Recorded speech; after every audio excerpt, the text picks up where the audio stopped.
En nuestro país, las ideas que teníamos sobre la cultura parecen muchas veces haberse dividido entre dos polos en apariencia opuestos.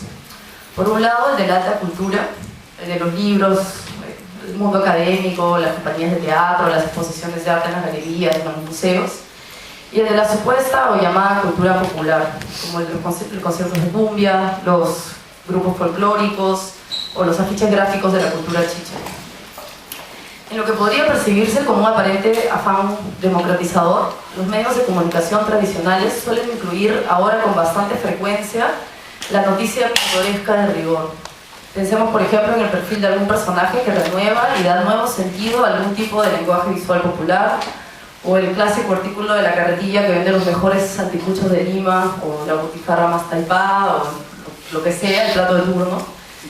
O la crónica periodística que retrata el redescubrimiento o el descubrimiento de algún género musical, como si miles de personas lo llevaran décadas bailándolo y tocándolo a lo largo y ancho del país. Acto seguido, en un proceso que ya es bastante conocido por todos, esos lenguajes o prácticas se filtran rápidamente en la publicidad y son aceptados sin resistencia por las instituciones hegemónicas culturales. Este proceso, sin embargo, termina por excluir e invisibilizar a la infinidad de prácticas que conforman la realidad de nuestro universo cultural. Creo que esa constatación es una de las que moviliza y da norte a nuestro trabajo en la Gerencia de Cultura y específicamente en el Observatorio Cultural, que es la iniciativa que estoy presentando hoy. Para contextualizar un poco, el Observatorio Cultural es un proyecto bastante más amplio que el de la revista. En su definición oficial, es el órgano de apoyo de la Gerencia de Cultura, que le asiste en la toma de decisiones en materia de gestión cultural. En la práctica, podríamos quizás entenderlo como un espacio de análisis y reflexión, tanto sobre nuestra gestión como sobre el estado de la cultura a nivel metropolitano, que permite evaluar y sustentar nuestros programas y actividades sobre la base de indicadores y observaciones empíricas, en lugar de intuiciones, gustos personales o meros caprichos. Uno de nuestros ámbitos de acción o líneas de trabajo es el que busca fomentar la investigación cultural y crear nuevas plataformas. Los derechos para todas y todos, derechos iguales para todos y todas, sin distinción. Hay marcos legales que velan tenemos marcos legales que velan porque esto se dé, no porque se respeten estos derechos. Pero no es así, nuestra sociedad no es así, ¿no? Por más que tengamos marcos que dan sostenibilidad y velan por estos derechos, no pasa así. Tenemos el machismo, el racismo, el sexismo, la violencia de género, culturalmente el acoso sexual callejero, por hablar algo que hemos estado trabajando últimamente. Entonces decidimos desarrollar estas dos intervenciones. Una de estas fue Vivo con VIH, que la trabajamos 5 artistas, junto con Cristian Bendayán, con Giuseppe Campuzano, Mónica González, fotógrafo, Jaime Rasuri, y yo, que hicimos un proceso de inversión. Muchos de nosotros no conocíamos el proceso, qué significa el VIH, los significados y lo que podía acarrear la importancia de ese concepto en nuestra sociedad, ¿no? Tuvimos un proceso de inversión, de visitas a hospitales, de entrevistas con personas viviendo con VIH, de talleres que hicimos también con niños con VIH, para entender un poco cómo funciona no solamente el estigma, sino también el impacto en la sociedad. Los artistas, íbamos un grupo de artistas grandes que convocábamos y cambiamos ese VIH por vida, por vivo, por vivir, por ver en VIH otro significado. Eso es lo que trabajamos, comenzamos a desarrollar, el cambiar significados, el entender, ir a lo sutil, hacer entender a las personas que una persona que vive con VIH es sobre todo una persona con derechos, con emociones, que necesita también ser tratada bien, no ser excluida, no ser estigmatizada y apartada. La segunda intervención, la homofobia mata, esto se convirtió en una marcha, se presentó el 31 de mayo, que en el Perú se conmemora el día contra los crímenes de odio. Hacer una marcha festiva con elementos andinos, de un velorio, de un entierro andino, yendo con velas, habían compañeras travestis que iban de negro con flores, llevábamos ropa, de hecho, muy grande, como simbolizando a ese desaparecido que queríamos velar, ¿no? Llegamos a las escalinatas del Palacio de Justicia, colocamos esta ropa gigante, eran varias prendas de ropa, le pusimos velas, flores, la música que sonaba y le entregamos esta banderola, ¿no? Esto fue hecho en el 2006 y es cada vez más real, creo. La homofobia mata y la homofobia sigue matando. Pero esto eran nuestras acciones, lo que querían era cuestionar las normas, los supuestos, justo lo que les comentaba desde el comienzo de la presentación, y que tuvo varias acciones, cada una muy simbólica, cada una muy pensada en integrar, en conocer cómo es que funciona la homofobia en nuestra sociedad, ¿no? El entender a la familia como diversa, con acciones que, usando símbolos culturales identificables, a trabajar con una exposición de fotos con diversas familias, no solamente de personas del mismo sexo, sino de abuelas que crían sus nietos o parejas heterosexuales que no quieren tener hijos para nada y crían a sus mascotas. Estas acciones esta acción la llevamos a diferentes espacios en el Museo de Lima, en el Museo de Arte de Lima, y hacíamos que la gente también sea parte de estas intervenciones. Si el peruano se hubiera propuesto en ese entonces ser un medio de comunicación para el conjunto de peruanas y peruanos, ¿por qué representar únicamente un solo tipo de familia? Esta es una muestra de que los medios no son neutrales.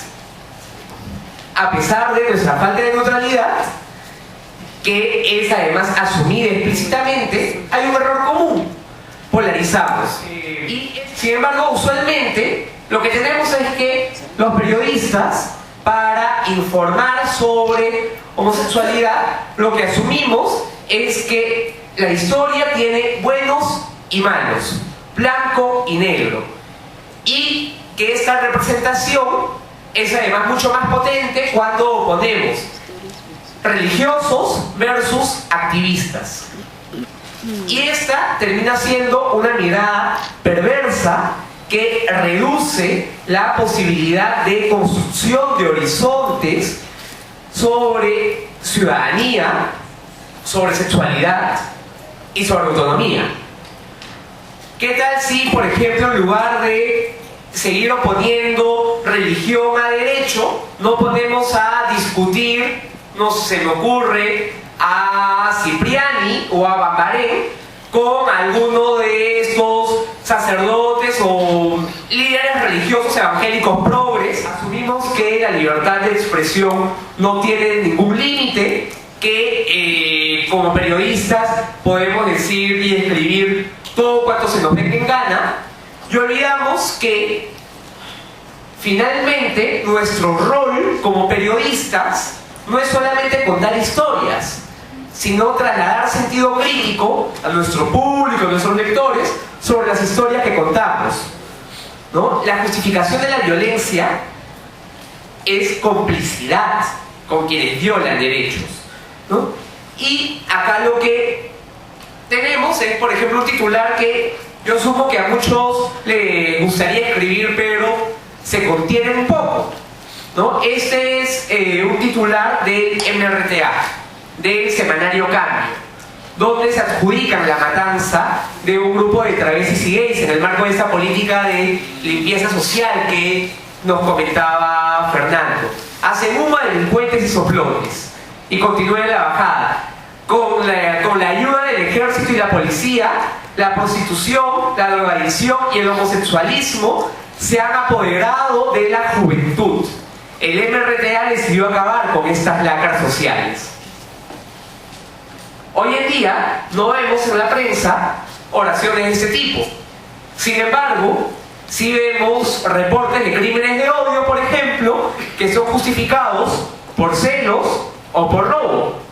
Y eso es exactamente lo mismo, pero un poquito más suave. Nuestro amigo Felipe Mantequilla, hace un par de años, en una entrevista, lo que nos dijo muy cordialmente era que si nos podíamos achapar frente a sus hijas, él nos iba a reventar a patadas. Hace 2 semanas salió en El Comercio diciendo que se le ha malentendido, que él está en contra de la discriminación, que él no es homofóbico. Que es más, que él cree que las parejas homosexuales deberíamos tener derecho a la unión civil, siempre y cuando no se nos ocurra besarnos frente al nido de sus hijas. Eso es producto de esas construcciones perversas que vamos teniendo desde los medios, de esas construcciones en las que asumimos que podemos lanzar pachotadas de este tipo y quedar impunes. Les cuento, esta frase lo que generó fue una sanción contra Radio Capital, que tuvo que disculparse durante una semana. Otro de nuestros errores comunes: ridiculizar, feminizar, animalizar. De acuerdo a la prensa, les decía, no existimos los gays. Existimos las mariquitas, los cabros, los chivos. Animales, sujetos no humanos. Por lo tanto, sujetos inferiores, sujetos subalternos, sujetos con menos derechos o sujetos sin derechos. Y acordamos con un canal de televisión una microondas a las 7 de la mañana en la casa de Juan Carlos Ferrante. Todos nos habíamos instalado, estábamos con el speech ya muy claro, con los afiches de la marcha, y Juan Carlos había bajado interno, como lo ven en esta foto. Cuando llegaron los periodistas, empezaron a instalar los equipos para la microondas, y cuando vieron a Juan Carlos internado, le dijeron: ya, ¿y en cuánto tiempo te demoras en ponerte las plumas, las lentejuelas, en maquillarte? Juan Carlos respondió: no, estoy viniendo esta vez a hablar sobre derechos y no voy a estar con las plumas y las lentejuelas, voy a estar interno. La periodista nos dijo: no, mira, ¿sabes qué? Si no hay plumas y lentejuelas, no hay microondas.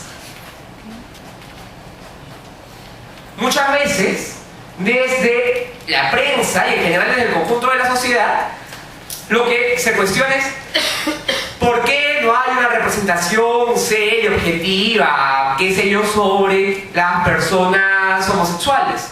Bueno, ahí tiene la respuesta. Si no había plumas y lentejuelas, no había microondas. Lo que hacen esas representaciones es motivar violencia, motivar crímenes, motivar que haya vidas que sean invivibles, inhabitables. Y con esto no pretendo señalar que las y los periodistas seamos los culpables de la existencia de la homofobia. No, los periodistas, contra lo que a veces decimos en público, no somos tan creativos. No es que nos inventemos todo lo que aparece en los medios. Lo que hacemos es tomar elementos que están muy bien instalados en el imaginario, los reproducimos, los amplificamos y los legitimamos. Y de ahí nace nuestro principal reto: tener una prensa que deje de crear maricones, tener una prensa que deje de crear sujetos asquerosos, tener una prensa que pueda mirar la diversidad desde una mirada respetuosa, desde un enfoque de derechos, desde un enfoque en el que la diferencia sea posibilidad de encuentro.